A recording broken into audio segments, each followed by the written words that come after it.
Ted Bundy had good looks, charm and intelligence that masked the true monster he was. And at least 30 young women had fallen prey to him. In this video, we are going to be looking at one of America's most notorious serial killers, Ted Bundy. Ted Bundy was born Theodore Robert Cowell on November 24, 1946, in Burlington, Vermont. His mother, Eleanor Cowell, had given birth to him at the Elizabeth Lund Home for Unwed Mothers. The identity of his father is unknown.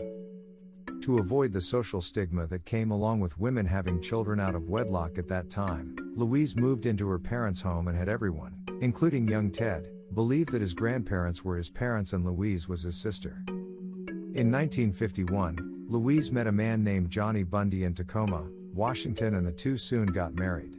Johnny had adopted Ted and his name was changed to Theodore Bundy. As a young boy, Ted had a fascination with knives, was known to be a peeping Tom and was described as a loner by his peers. He found love in 1967 while studying Chinese at the University of Washington, where he met a woman named Diane Edwards. Ted had described Diane as being the ideal woman. She had worked as a model, came from a well-off family, and she drove a nice car. They dated for a year and a half before Diane ended the relationship. Bundy never got over the breakdown of this relationship and his victims would seem to resemble Diane.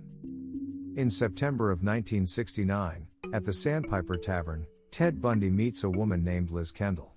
Liz was a single mother to a daughter who was 3 years old at the time. The two had recently moved to Seattle and it was Liz's first night out in the city. For the next 6 years, the two dated on and off. Bundy was thought to have a possible future in politics. He worked on political campaigns for Nelson Rockefeller and Dan Evans. He also became an assistant to chairman of the Washington State Republican Party, Ross Davis. But Ted desired to become a lawyer, and after being rejected from multiple prestigious law schools, he began to take night classes at a law school in 1973. By 1974, his relationship with Liz began to break down. Liz described Ted as being distant during this time and she suspected him of having an affair. That same year during the winter, women in the Pacific Northwest began disappearing. Linda Healy was a student at the University of Washington. In February of 1974, Linda was abducted and murdered by Bundy after he had broken into her Seattle apartment. In March of 1974, Donna Manson disappeared from college as she was walking across campus. Bundy will confess to her murder shortly before his execution. However, her body was never recovered, and Donna is still considered to be a missing person. In April of 1974, 18-year-old Susan Rancourt attended a meeting for those who were interested in becoming resident assistants. The role involved helping fellow students and ensuring their safety. The meeting had finished at 10 p.m. and Susan was never seen alive again. Her fractured skull would be found the following year in March, on Taylor Mountain. 20-year-old Roberta Kathleen Parks was abducted by Bundy in May of 1974 as she was walking on campus. Just as his previous victim, her skull and jawbone was found on Taylor Mountain. A few weeks after Roberta's abduction, 22-year-old Brenda Ball disappeared after leaving a tavern. She was last seen talking to a man in the tavern's parking lot. The man was described as having brown hair and had his arm in a sling. Her remains were also discovered on Taylor Mountain. In June of 1974, 18-year-old Georgianne Hawkins left a fraternity for her sorority, which was only 90 feet away down an alleyway at the University of Washington. She never made it to her sorority. Bundy admitted to murdering Georgianne, however, her remains were never found and she is still listed as being a missing person. In July of 1974, at Lake Sammamish, Bundy approached Janice Ott with his arm in a cast and asked her if she could help him to load a sailboat onto his car.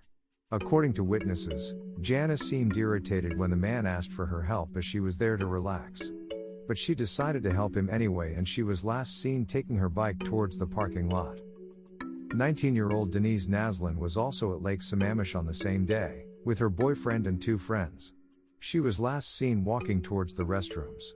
4 hours after Janice disappeared, Bundy abducted Denise. In September of 1974, Ted moved to Utah. That same month, women started to go missing in Salt Lake City near the law school that Ted attended. One of the missing women included the police chief's daughter. Also in September of 1974, Janice and Denise's remains were found together. Bundy later said that Janice was still alive when he brought Denise to the same place. He claims to have murdered one of the victims whilst the other watched. With the help of witnesses who saw Bundy speaking to the young women at Lake Sammamish, a composite drawing was made. The witnesses also said that the man introduced himself to the women as Ted. Bundy's on and off girlfriend, Liz, had seen this composite sketch of the suspect and thought that it looked similar to her boyfriend. There were also some other coincidences nagging at her. Such as, the Ted in the sketch drove a Volkswagen, just as her Ted had. And the Ted in the sketch was said to have his arm in a cast. And she remembered a time where she was looking around his bedroom and found something odd. It was a bag of plaster of Paris. She thought that he may have used this to make fake casts for his arm to gain sympathy from his victims. She goes to the authorities with her suspicions but was told that the Volkswagen was described as bronze metallic by witnesses and not tan like her boyfriend's car. She also sent authorities a photo of Ted asking if they thought that it could be him, but she was told that they didn't think that it was her boyfriend, and despite Liz's suspicions, she decided to stay with Ted. In November of 1974, Ted approaches an 18-year-old woman named Cowell at a mall. Posing as a police officer, Bundy told Cowell that her car had been broken into and asked her to follow him into the car park to see if anything had been stolen. After quickly looking into her car, she told Bundy that nothing appeared to be missing. However, Bundy insisted that she come down to the police station to make a report.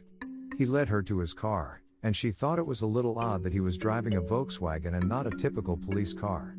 But she figured that he may be an undercover police officer and got into the vehicle. Bundy pulled over by an elementary school and handcuffed one of her wrists and threatened her life with a gun. The passenger side's door handle was not easily accessible, but she somehow fought off her attacker and escaped. Bundy was so enraged over Cowell's escape, that 4 hours later, he killed a teenager named Deborah Kent. Deborah was attending a theater production at a local high school. She left the production early so that she could pick up her brother. But before Deborah could make it to her car, she was abducted by Bundy in the car park. Her body was never recovered. In January of 1975, 23-year-old Karen Campbell went missing from the Wildwood Inn, in Snowmass, Colorado. Her body was discovered 36 days later, 3 miles from the inn, with evidence of blows to her head. Bundy will later confess to her murder. In August of 1975, a highway patrolman pulls Ted Bundy over and finds a murder kit in his car. The items found included rope, a ski mask, an ice pick, pantyhose, handcuffs, trash bags and a crowbar. The police officer also noticed that the front passenger seat had been removed. It is thought that this was done to make the kidnappings easier. He was arrested but released on bail the following day.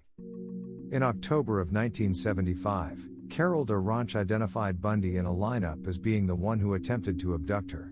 He was arrested again and charged with aggravated kidnapping and attempted criminal assault of Cowell.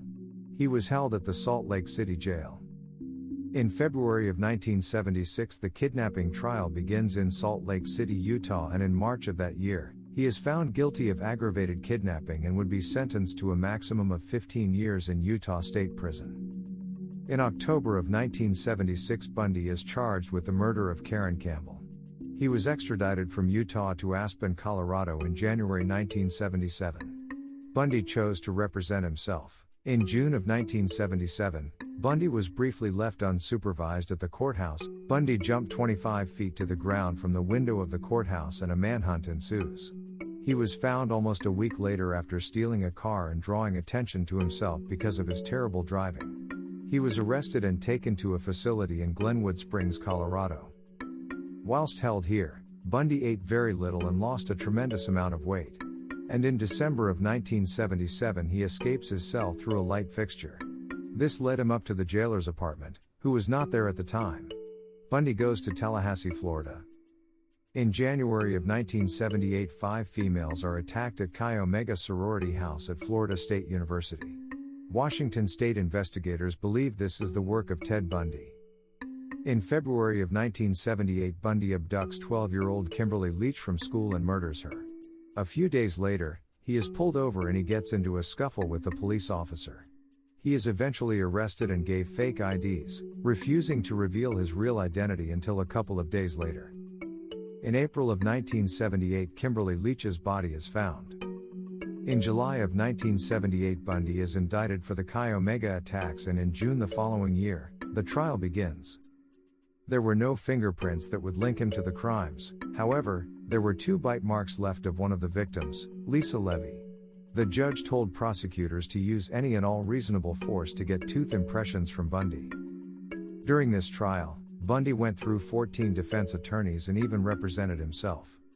He rejected the plea deal that would have got him out of the death penalty, and in July 24 of 1979 he was found guilty and sentenced to death.